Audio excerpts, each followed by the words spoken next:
Good afternoon and welcome to Recovering Perfectionist Mama, Grace in Progress. Today we're talking about emotional cutoff versus boundaries and how to tell the difference. Am I protecting myself or am I disappearing? That's the core question you need to ask yourself.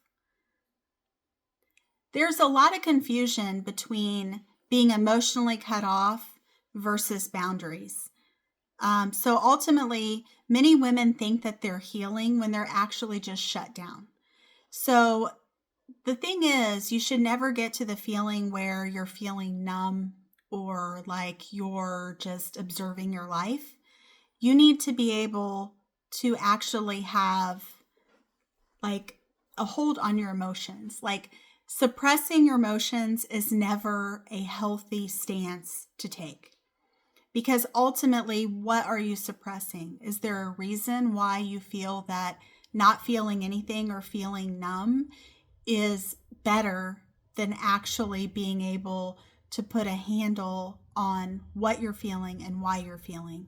Because emotions are very important and they tell us and give us a lot of information about our body and what we're doing.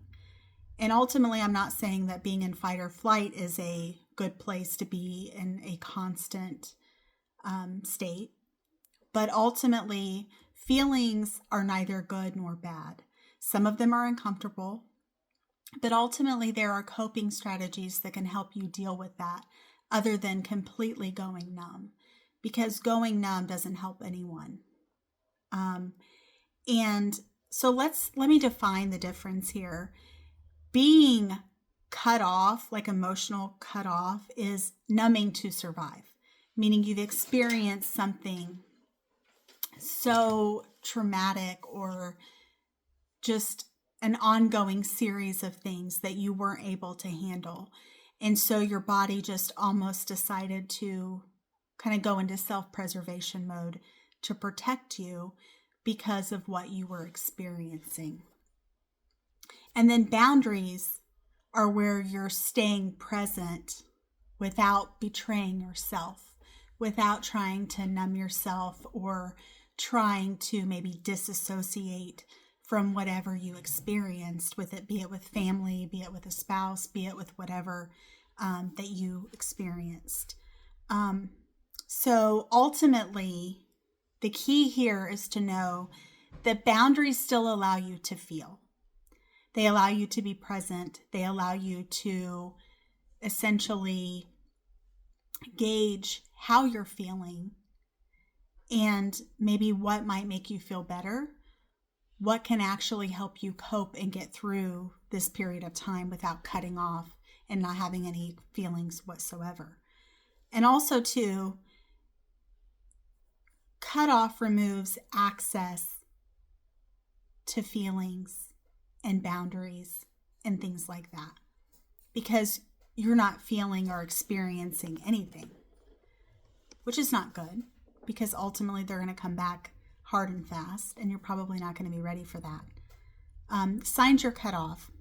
When you're avoiding certain topics, certain people, certain situations, maybe even trying to hope that you feel numb. Maybe there's use of maybe alcohol or some other vice that makes you comfortable, even if it's maybe emotional eating, or if it's, any number of things can be vices and can be used as an avoidance measure.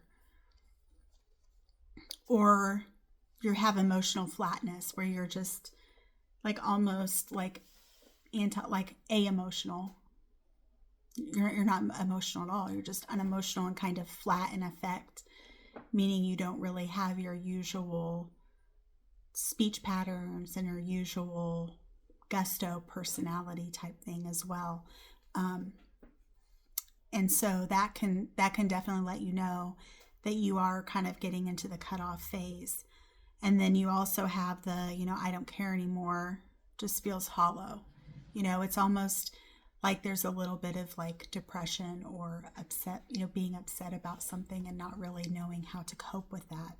Again, that could be potentially what you think that you're coping, but when really you're not coping as well as you would like to do, or actually be able to let yourself feel things to know kind of what's going on.